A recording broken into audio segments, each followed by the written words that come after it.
estar aquí. Mi nombre es Alfredo Bonilla. Ese soy yo. Bueno, para que conozcan un poco de quién les va a hablar, yo soy desarrollador de software. Soy el coorganizador de la comunidad de Angular Costa Rica y colaborador en GDG Pura Vida, que es el Google Developer Group aquí en Costa Rica. Y este es mi handle, para cuando tengan quejas, ahí me escriben, se quejan. Antes de empezar, ¿quién ha usado RxJS? Solo vos. Nadie más, ok. Bueno. Antes de empezar, vamos a hablar un poco de lo que es la programación, o más bien el manejo de llamados asíncronos en JavaScript. No sé, ¿será que podemos ponerle mute a esto?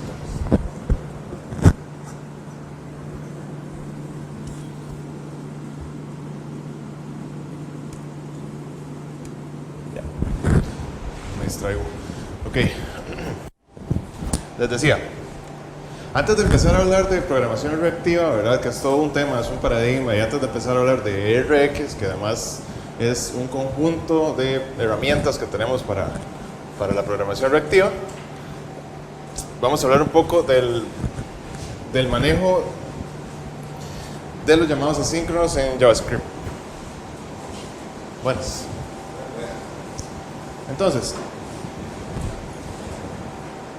al principio, cuando se empezaron a hacer llamados asíncronos, ¿verdad? Por ejemplo, un llamado de servidor, ¿verdad? Recordemos que un llamado asíncrono es algo que va a resolver tal vez no en el momento de ejecución, sino hasta después, por cualquier razón que sea. Por ejemplo, si mandamos una petición al servidor, pues vamos a tener que esperar que regrese, ¿verdad? Si es que regresa bien, y esto no puede ejecutarse síncronamente, o sea, en el momento que el código está escrito, ¿verdad? Entonces, para eso es que necesitamos ayuda para poder manejar ese tipo de cosas. Lo primero que se usaban eran los callbacks, después pasamos a usar las promesas, y después usamos async await para mejorar un poco la cosa. Entonces, empecemos con los callbacks. Realmente un callback es algo muy sencillo, es un concepto súper sencillo, y la idea es que tenemos una función que va a tomar como parámetro otra función y la va a ejecutar, ¿verdad? Entonces, así era como nosotros normalmente hacíamos programación asíncrona antes de tener las promesas en JavaScript. El problema es que cuando teníamos pues un montón de callbacks sucedía algo así, ¿verdad? Que es el callback hell, que es un código horrible que se ve así como un triángulo, ¿verdad? Porque teníamos uno tras otro, tras otro, tras otro, tras otro. Y esto ocurría porque poco a poco íbamos necesitando más y más eventos asíncronos, ¿verdad? Entonces, recordemos que JavaScript como tal, en su idea inicial, realmente no tenía nada para programación asíncrona o para eventos asíncronos. Entonces, poco a poco se le han ido agregando cosas conforme a la necesidad. Entonces, una de las cosas que se agregaron para salvarnos un poco la vida fue el uso de promesas. Entonces, básicamente una promesa es un valor que vamos a recibir en el futuro. O sea, lo declaramos, el código va a entender que tenemos ahí la promesa, pero su valor lo vamos a tener hasta después, tal vez no. Entonces, básicamente, si vamos a hacer, por ejemplo, un llamado asíncrono para el servidor por medio de Ajax, como es el caso, mandamos la petición y lo que hacemos es esperar que esto resuelva, ¿verdad? Eso es una llamada a un API cualquiera, y cuando resuelve ya tenemos el valor. ¿Okay? Hasta ahí todo bien. Ahora, las promesas tienen tres posibles estados. Está pendiente todavía, ¿verdad? No ha llegado el mensaje, se completó o falló, y vamos a recibir un valor nada más. Y justamente ese es el detalle, que con promesas, pues cuando la promesa se resuelve recibimos un solo valor y ya está, ¿verdad? Por supuesto puede ser un arreglo de un montón de posts, por ejemplo, un montón de usuarios, pero no deja de ser un solo objeto, ¿verdad? Claro, adelante. ¿Perdón? De RxJS, sí. Ok. Recordemos que en un escenario más complejo tenemos varios eventos asíncronos, primero, y segundo, es posible que tengamos flujos de datos, ¿verdad? O sea, varias cosas en sucesión que pueden ir sucediendo, valga la redundancia, o varios valores que pueden ir apareciendo a lo largo del tiempo, ¿verdad? Por lo tanto, es un flujo. Necesito que recordemos bien esta palabra flujo, que es muy importante, porque de eso es que nos vamos a guiar para entender el RxJS. Ok. Luego apareció async await, ¿verdad? Que nos facilita, o más bien nos ayuda a escribir un código más limpio, ¿verdad? No tanto, tal vez es un código más corto, más fácil de leer, etcétera. Con el detalle que, bueno, ya no necesitamos declarar la promesa, sino que ya está implícito. Ponemos async antes de declarar la función y ponemos await cuando queremos hacer el llamado síncrono. Ahora, el detalle ahí es que por debajo pues es una promesa, igual puede fallar, entonces tenemos que utilizar try catch para el manejo de errores, ¿verdad? Entonces se ve mejor y funciona muy bien realmente, pero todavía tenemos ese detalle del manejo de errores y el valor que regresa. Entonces, de manera que para un escenario simple, perfecto, pero para un escenario más complejo, posiblemente vaya a ser un poco más difícil. Entonces, volviendo al tema principal, ¿qué es la programación reactiva? La programación reactiva se preocupa por los flujos de datos o de eventos que ocurren y cómo el sistema reacciona a eso. Entonces, imagínense, por ejemplo, cuando a usted le llega un mensaje al teléfono. Ustedes pueden tener las notificaciones, ¿verdad? Entonces, si llega un mensaje, ¡pum!, sale una notificación, suena un beep, un sonido, lo que sea, y ustedes reaccionan a ese beep y leen el mensaje, ¿verdad? O si son como yo, pues yo le quité todas las notificaciones al teléfono y ahí revisaré cuando yo quiera. Entonces, ¿cuál es la diferencia? Que cuando yo escucho la notificación y levanto el teléfono para ver el mensaje, estoy siendo reactivo, ¿verdad? De lo contrario, soy yo el que tengo que ir al teléfono, ver qué mensajes tengo, revisarlos y dejarlo ahí. Entonces, esa es la diferencia. Reactivo es que cada vez que sucede un evento, el sistema reacciona a él. O sea, yo leo el mensaje. Y proactivo sería lo contrario, por supuesto. Nada me notifica, yo no sé nada hasta que yo vaya y busque los datos, hasta que yo vaya y busque los correos, los mensajes, etc. ¿Okay? Entonces, hay una cuestión que se llama el React Manifesto, que es más global, por así decirlo, para sistemas reactivos. Entonces, lo primero es que tiene que ser responsivo. Y con responsivo estamos hablando de que la usabilidad del sistema tiene que ver mucho con los tiempos de respuesta. Entonces, tiene que ser responsivo a un tiempo de respuesta óptimo o tal vez aceptable para el usuario, ¿verdad? Eso es uno de los primeros detalles. Luego, tiene que ser resilientes. Resiliencia es que sea responsivo también, o más bien reactivo a los fallos. Es decir, que si algo falla a nivel ya sea de un componente o a nivel de sistema, no se caiga todo, sino que haya una respuesta adecuada, un manejo adecuado del error y el usuario pueda seguir igual interactuando con el sistema y tal vez no pueda hacer todo, tal vez pueda hacer ciertas cosas o tal vez pueda recibir información de que hubo un error, pero no aparece una pantalla blanca o algo así por el estilo, ¿verdad? También hablamos de elasticidad y elasticidad básicamente que si tenemos un sistema, el sistema responda, sea reactivo a las cargas de trabajo. Entonces, que si de repente llegaron 15,000 usuarios y empezaron a hacer cosas en nuestro sistema, y nuestro sistema por defecto está preparado para 5,000, entonces que automáticamente, de manera reactiva, el sistema pueda adaptarse a esa carga de trabajo que apareció, ¿verdad? Y lo último que a mí me parece muy importante, por lo menos para el tema que vamos a ver, es orientado a mensajes. ¿Por qué? Porque cuando ocurre un evento, ¿verdad? Un evento asíncrono, por ejemplo, o un evento en el DOM, por ejemplo, un mouse click, o que escribimos en una caja de texto, etc. En programación reactiva, esto debería ser manejado por medio de mensajes. O sea, yo tengo que enviar un mensaje a otro objeto para que este objeto pues reaccione, ¿verdad? Reactivamente y haga algo con ese mensaje. Okay.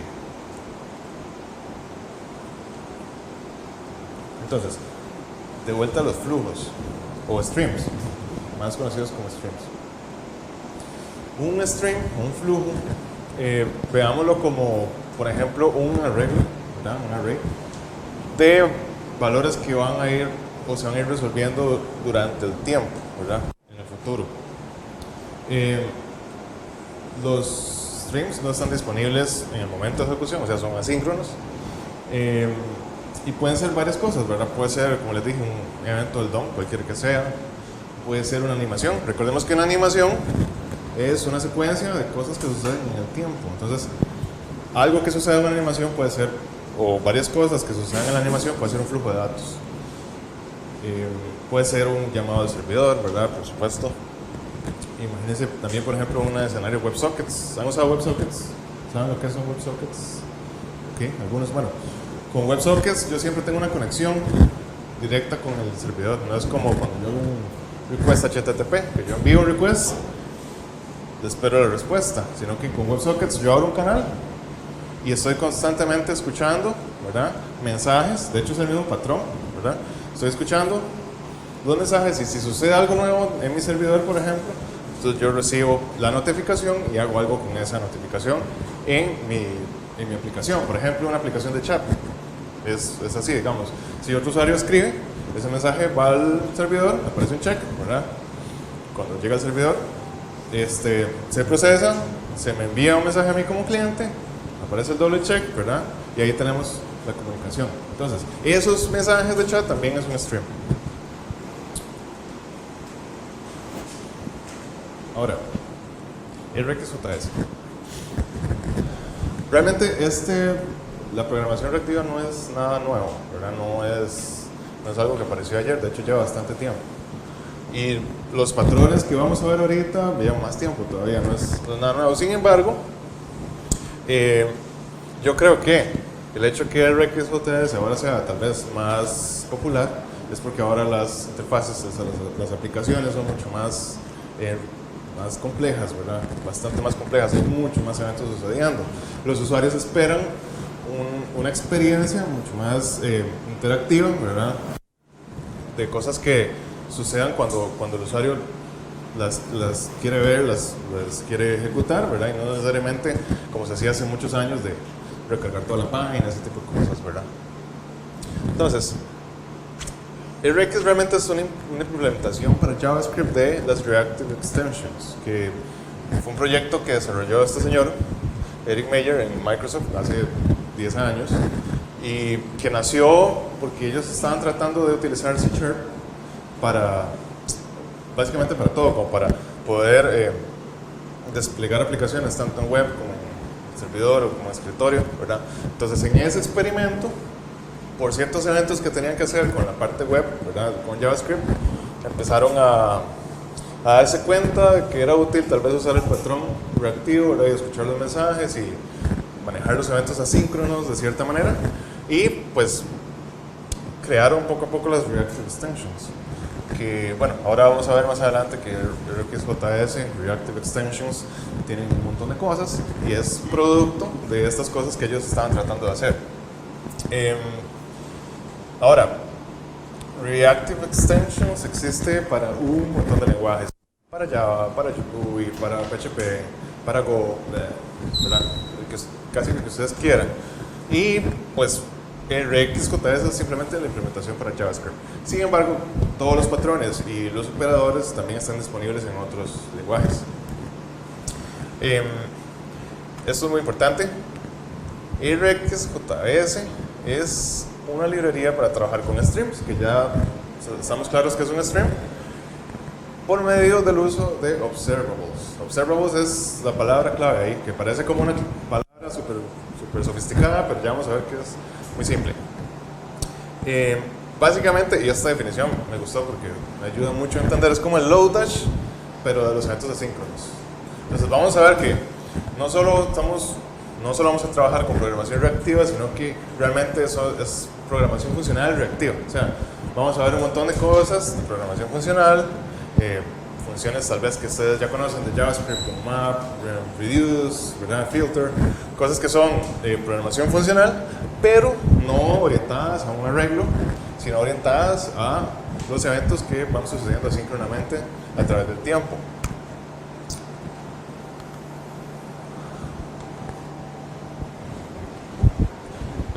Siguiente slide. Entonces, para entender RxJS y que no se haga un colocho, como me pasó a mí cuando empecé, es muy importante entender los patrones y los observables. Y después los operadores más utilizados. Porque resulta que RxJS tiene un montón de funciones, ¿verdad? Un montón de métodos que sirven para hacer cualquier cantidad de cosas, ¿verdad? Y que los maintainers de la librería, al ser open source y haber habido un proyecto bastante ambicioso detrás, por lo cual nació la librería, tiene un montón de funcionalidades que posiblemente no vayamos a utilizar. Entonces, vamos a enfocarnos en lo más básico, en lo más usado, y habiendo entendido esto, después los demás operadores sean más fáciles de digerir. Ok, entonces empecemos por el primero, el patrón observador. ¿Conocen el patrón observador? Levante la mano. ¿Quién lo conoce? Ok. El patrón observador realmente es súper común. Lo vemos en muchas partes. Por ejemplo, en WebSockets, como les dije ahora. Eso es patrón observador. De hecho, en los eventos de un elemento del DOM, ¿verdad? Eso es el patrón observador también implementado, ¿verdad? Porque estamos escuchando a un evento y estamos recibiendo un mensaje. Y básicamente lo que vamos a tener es una clase subject, ¿verdad? O sujeto. Y vamos a tener una lista de observadores, ¿ok? Entonces, yo tengo varios métodos. Tengo métodos para agregar observadores, para borrar observadores. Y este método, que es el más importante, que es el método de notificar. Entonces, cuando sucede algo en lo que yo estoy observando, ¿verdad? Entonces yo voy, o más bien, el sujeto va a notificar a toda la lista de observadores que yo tengo. Y esos observadores van a recibir un mensaje, ¿verdad? ¿Cuál va a ser ese mensaje? Pues el valor, ¿verdad?, del evento asíncrono que se está ejecutando. Por ejemplo, digamos que yo tengo o quiero hacer un observable de un llamado a un servidor, ¿verdad?, con WebSockets. Entonces se creó un nuevo post, ¿verdad?, en Facebook. Entonces, para que todos los clientes o para que el frontend reciba ese post nuevo, lo que va a suceder es que cuando se crea, se va a enviar una notificación a todos los frontends que estén aquí pegados, ¿verdad?, que estén registrados, y se les va a notificar: hay un post nuevo con este autor, con estas características, tenga. Y el frontend, pues ahí sabrá qué hacer: lo renderiza, lo enlista, ¿verdad?, etcétera. O manda una notificación o manda una señal, no importa. Entonces, básicamente eso es la idea. Tengo suscriptores, imagínense como suscriptores a una revista. Cada vez que sale una revista nueva, pum, reciben la nueva edición. Básicamente eso es.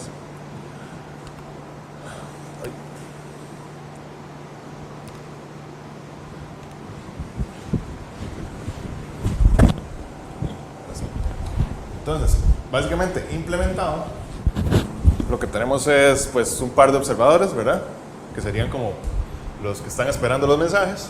Tenemos el nuevo sujeto. Para suscribirnos, vamos a agregar los observadores, ¿verdad? Y por medio del evento notify notificamos un nuevo mensaje, ¿verdad? En este caso es un saludo, hola, ¿verdad?, un string. Y el resultado en consola va a ser este. Observador 1, ¿verdad?, va a ser el console log del mensaje, y el otro también, el mismo mensaje para todos. Hasta ahí, más o menos se entiende. No se entiende nada. El otro patrón importante es el patrón iterador. Los dos patrones funcionan realmente a la vez, ¿verdad? Si nos ponemos a pensar. Porque yo tengo, vamos a ver, yo no solo tengo un solo mensaje. Yo podría implementar el patrón observador para un mensaje, sino que yo tengo un flujo. Entonces yo tengo que ir iterando por los mensajes y por los observadores. Entonces voy a usar el patrón iterador, donde yo básicamente tengo un método que me va a decir, bueno, tengo una colección. El iterador no sabe qué es la colección, no le interesa, no se va a dar cuenta nunca. Lo que sí va a saber es si hay un nuevo elemento. Y si hay un nuevo elemento, me lo va a devolver. Eso es todo. Entonces, de esta manera yo voy iterando del flujo de datos que tengo. Entonces, ahora sí, la palabra clave, observables. Tiene soporte para enviar mensajes, ¿verdad? Un observable es, imagínense una función realmente. Un observable no tiene nada de ciencia. Lo que va a pasar es que cuando yo tengo un observable, lo que estoy diciendo es que ahí voy a tener un flujo de datos. Eso es todo. Entonces, a ese flujo de datos, yo puedo crear un observable que pueda enviar mensajes a sus suscriptores, ¿verdad? O a sus publicantes, ¿verdad? Puede ser un observable de ambas vías, pero bueno. Me sirve para eventos asíncronos, esa es la otra cosa importante que ya lo vimos. Luego que son lazy en el sentido de que no van a hacer nada a menos que yo me suscriba a ellos. Es decir, si yo declaro un observable, ¿verdad?, en mi código, no va a ejecutar nada hasta que yo me suscriba a él, y ya ahí, dentro de la suscripción, yo puedo decir, ok, cada vez que haya un mensaje de este observable al que me estoy suscribiendo, ejecute algo que yo tenga en mi código. Ahora, un observable, y esto es importante, me puede indicar cuándo completo la secuencia, pero además yo puedo intervenir en esos momentos en que la secuencia va avanzando, ¿verdad? Yo puedo decirle, por ejemplo, aplique un delay, tome solo 3 valores, aplique una condición, etc. Y esto es lo que hace el observable superior o tal vez más completo que la promesa, porque la promesa me tira un valor y me tira un valor de completo y ya está, o me tira un mensaje de error. En cambio, yo con el observable, aparte de que puedo tener un flujo, puedo tener control sobre ese flujo, sobre el manejo de errores, sobre la condición que yo quiero aplicar a ese flujo, en el momento que se va resolviendo asíncronamente, ¿verdad? No hasta que yo pues tengo todos los datos ahí y ya los trato, sino que yo los trato conforme se van resolviendo. Entonces, esa es la diferencia entre observables y promesas. Es una pregunta de entrevista por aquello. Ahora, sí, básicamente eso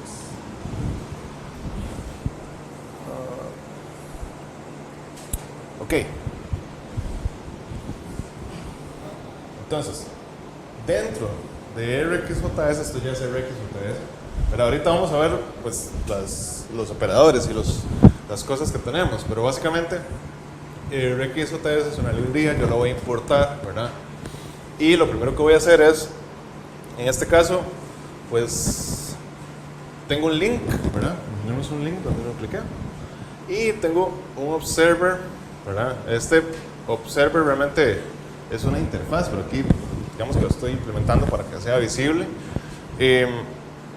Entonces, a partir de este link, yo lo que le voy a decir es, por medio de este operador que tengo aquí, se llama FromEvent, ahorita lo vemos con calma, pero básicamente es, cree un nuevo observable del evento click de un link del DOM, un clic en un link en HTML.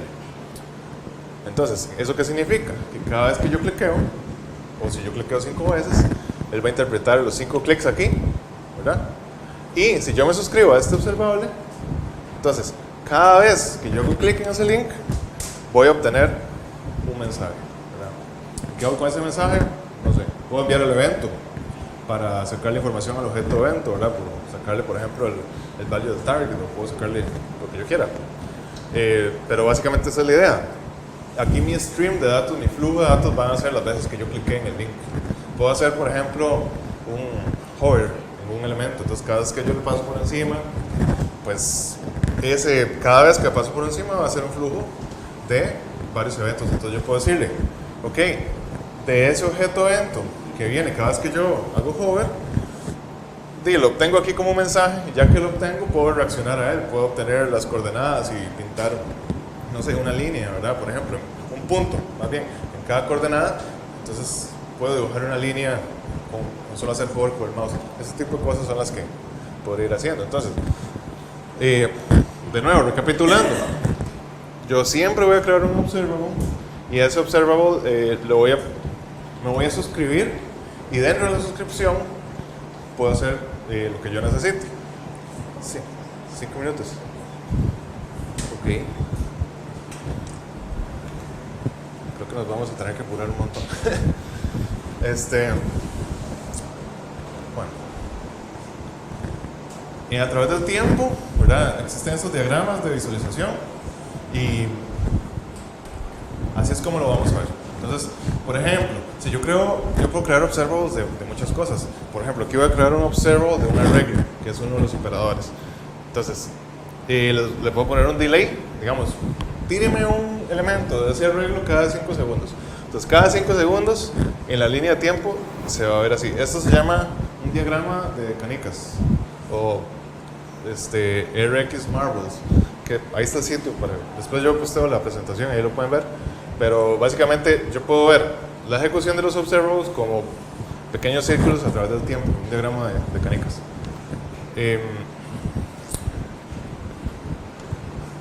Ok, los operadores.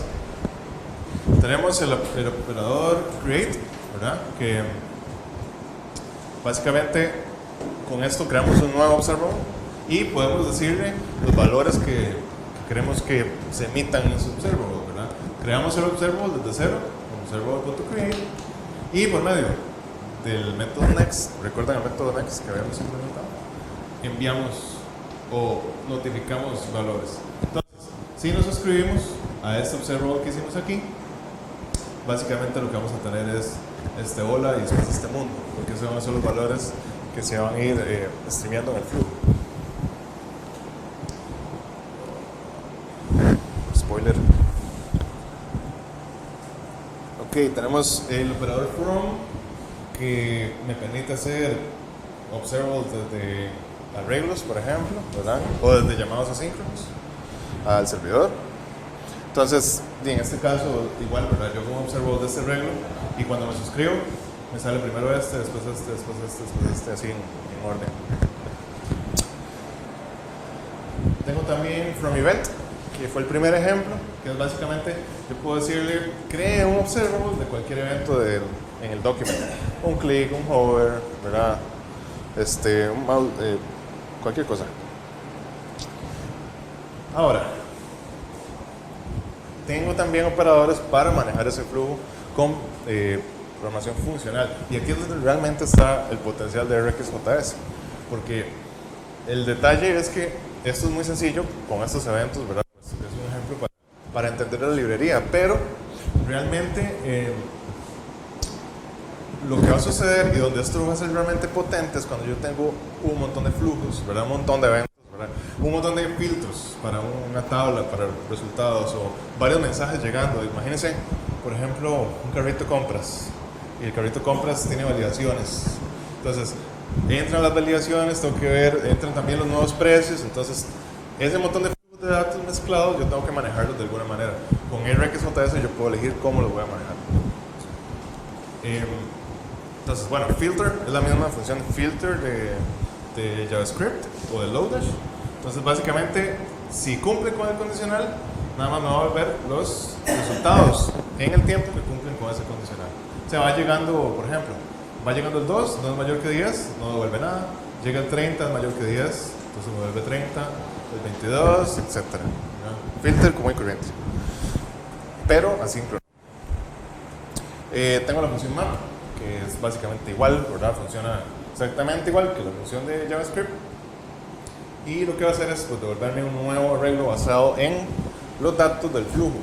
Ahora, importante aquí, esta palabra rara que se llama pipe, lo introdujeron en RX versión 6 y esto es útil. Bueno, antes yo podía hacer, por ejemplo, numbers, en este caso este es el observable, punto map, punto filter, punto, ¿verdad? Encadenado por punto, pero resulta que como RxJS es tan grande, ¿verdad? Y queremos optimizar el performance, con pipe es más fácil hacer tree shaking, entonces es más fácil saber que si yo no estoy usando el código, no tiene que cargarse, ¿verdad?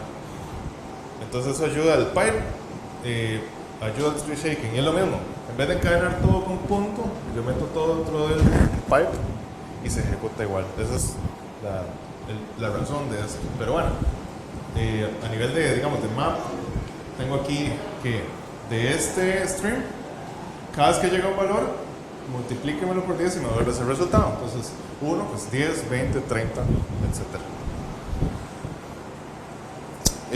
Así es como se ve, muy parecido al filter, ¿verdad? Cada vez que pasa por el map, entonces se transforma a algo más. Y aquí es donde viene lo interesante. ¿Qué pasa cuando tengo varios eventos asíncronos? En este caso yo tengo dos. Tengo un intervalo largo, o sea que un intervalo que me devuelve un valor cada 1000 milisegundos y un intervalo corto me devuelve un valor cada 500 milisegundos. ¿Okay? Entonces, el detalle con esto es que yo puedo decidir mezclar mis valores, ¿verdad? Para hacer algo con los dos valores en conjunto. Por ejemplo, autores y posts, ¿verdad? Productos y precios, ese tipo de cosas, ¿verdad? Que van entremezcladas, son flujos que tal vez vienen de diferentes servicios y yo tengo que asociar de alguna manera y en algún orden específico. Entonces, por ejemplo, con Merge Map, yo lo primero que voy a hacer es que voy a recorrer el intervalo largo, ¿verdad? Y dentro del intervalo largo voy a llamar a Merge Map. Voy a devolver el intervalo corto, ¿verdad? Después al intervalo corto voy a aplicarle map para recorrerlo y ahí es donde puedo hacer la mezcla. Es decir, viéndolo de adentro hacia afuera, recorro un intervalo, ¿verdad? Pero lo voy mezclando con los valores del otro intervalo. ¿Ok? Entonces, en el console log yo mando aquí una tupla de 2. Puedo hacer cualquier cosa, cualquier mezcla que necesite, cálculos incluso, lo que sea. El detalle aquí es que tengo que recorrer los dos, pero tengo que mezclarlos en una manera específica. Entonces, Merge Map nada más, conforme van apareciendo, él los va mezclando. Entonces, si lo vemos aquí, primero, recuerden que es un intervalo donde agarro 4 valores, del 0 al 3, ¿verdad? 1000 milisegundos, 500 milisegundos. Aparece el primero, tengo 0 en los dos. Aparece el valor del segundo, tengo 0 y 1. Ya el otro se resolvió porque dura más, entonces ya tengo 1 y 0. Y así voy haciendo la mezcla de todos, ¿verdad? Tenemos tenemos un montón, pero vamos a ver 3. Otro que es concat-map. Y la diferencia de esto es que va a ser igual una mezcla de valores de dos streams, pero los va a llevar en orden. O sea, si uno se resuelve primero y el otro después, no va a importar tanto. Él va a respetar el orden de cómo están establecidos, el de afuera y el de adentro. Entonces, el resultado de esto se va a ver así. Se resuelve uno, el 0 al 1, el 0 al otro, y así va, ¿verdad? Respetando el orden de todas las mezclas. O sea, él sí respeta el tiempo. Sí respeta el orden. El otro nada más, conforme van llegando los eventos, él los mezcla y los tira. Y por último, tenemos este que es bien utilizado. En Angular es súper utilizado, por ejemplo, en los efectos secundarios y todo ese tipo de cosas. Realmente es muy parecido, pero... Spoiler otra vez. Pero lo que va a suceder es que él va a esperar a que el intervalo de adentro se ejecute, termine. O sea, empieza el de afuera. Cuando empieza el de adentro, detiene el de afuera y ejecuta el de adentro. Entonces va a ser un switch, ¿verdad? De hacer mapeo de va a ser switch al mapeo de adentro. Eso es. Entonces, como pueden ver, hay varios, y como hay un montón de operadores. O sea, hay operadores, por ahí escuché uno que se llama, creo que era Group Join, que lo estaban usando para resultados de bases de datos, ahí Microsoft, no sé qué, o lo que era. Hay un montón para diferentes casos, pero los más importantes son estos, que son el manejo de cómo manejo la combinación de no solo uno, sino n observables. Entonces, yo manejo esas combinaciones. Si le quiero dar prioridad al tiempo, si le quiero dar prioridad al orden o prioridad al orden de ejecución o al orden del mapeo, pues yo uso uno u otro operador, ¿verdad? Les recomiendo, por supuesto, que vayan, ejecuten el código ahí en su navegador, ¿verdad? Y lean un poco sobre los operadores, porque son un poco, o sea, yo cuando los vi no entendí nada, pero la idea es básicamente esa, poder manejar el flujo de mis datos de cierta manera. Bueno, aquí están los recursos. Yo me basé en este específico post, que es de Software Crafters. La licencia es pues, open source, nada más hay que darle responsabilidad. La licencia de esta presentación también es open source, pueden usarla, modificarla, nada más con regla de atribución. Aquí están los ejemplos de los maps para que vayan y los corran, porque yo sé que es complejo. Hasta que uno lo ve corriendo y le da un poco vueltas, ya lo entiende. Aquí hay varios ejemplos de observables y también de los operadores de mapeo que son interesantes. Y les recomiendo estas tres herramientas. Learn RxJS para que puedan aprender más fácil los operadores.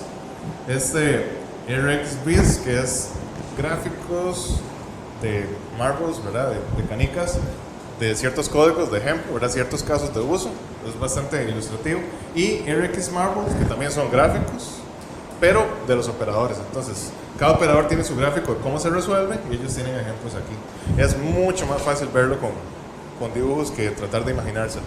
Entonces, les recomiendo que antes de tratar de imaginárselo, vean los dibujos y después lo traten de implementar. ¿Preguntas? ¿Comentarios? No entendieron nada.